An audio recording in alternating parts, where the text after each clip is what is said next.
ターがサボりたがる理由？どうもこうもない。拗ねているんだ、あいつは。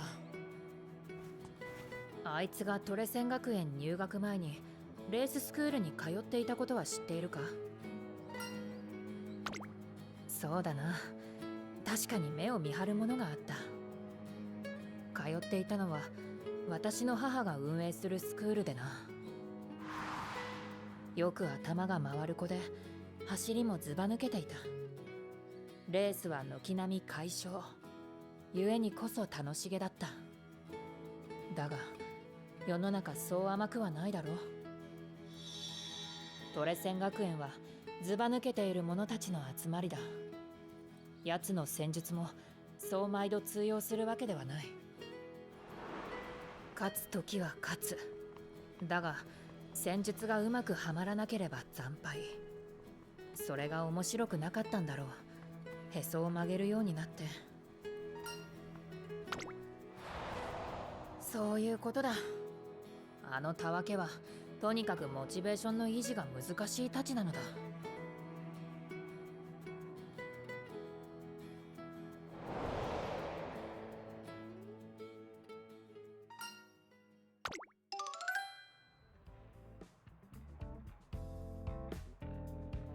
今日はこれをやらないか？新作の中世シミュレーションゲーム。ボドゲ好きの間でも戦略性が高くて面白いと話題でね。100年戦争がモチーフの対戦ゲーだ。君は防衛側のフランス軍、俺が侵攻側のイングランド軍で行こう。100年戦争、英仏間の王位継承問題と領土問題を背景として100年以上にわたり続いた戦争である。舞台はフランス領土。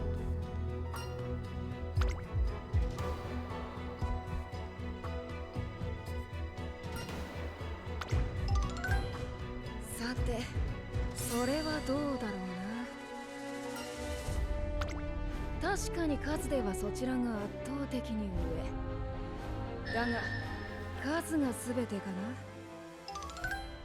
蹂躙せよ！軍というのは数をかき集めればいいというものではない。部隊としての練度がものを言うんだよ。果たして兵糧が足りるかな。周辺の穀倉地帯は灰にした。もはや外から運ぶしかあるまい。ああ、救援などどこからも来ないよ。周辺の有力領主は大体抱き込んでしまったからね。もはや君たちは孤立無援。終わりだ。連兵、補給、そして外交。戦いは戦場だけで起こっているのではないんだよ。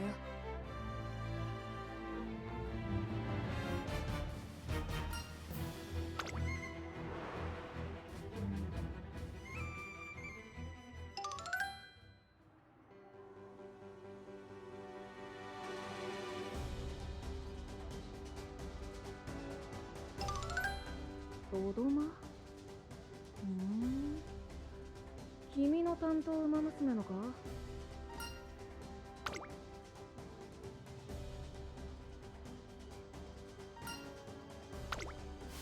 なるほど。戦略的な観点からブラッシュアップしたいわけだ。まあ得意分野だ。構わないよ。まずこのスケジュールだが詰めすぎだな。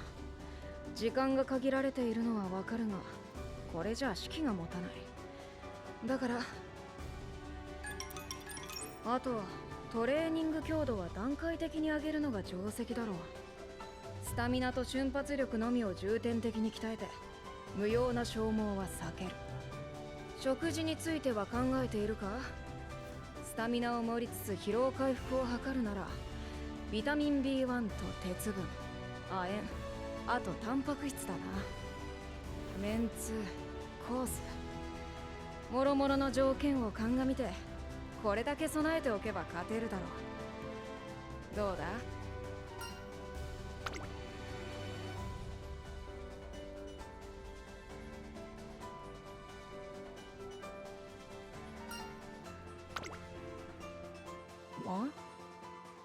遅れって。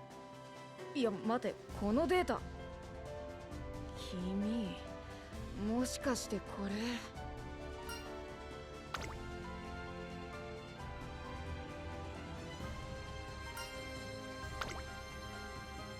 嫌だ、クソゲーで負けるとかもうごめんだし。当たり前だ、この俺が完璧に練り上げた戦略なんだから。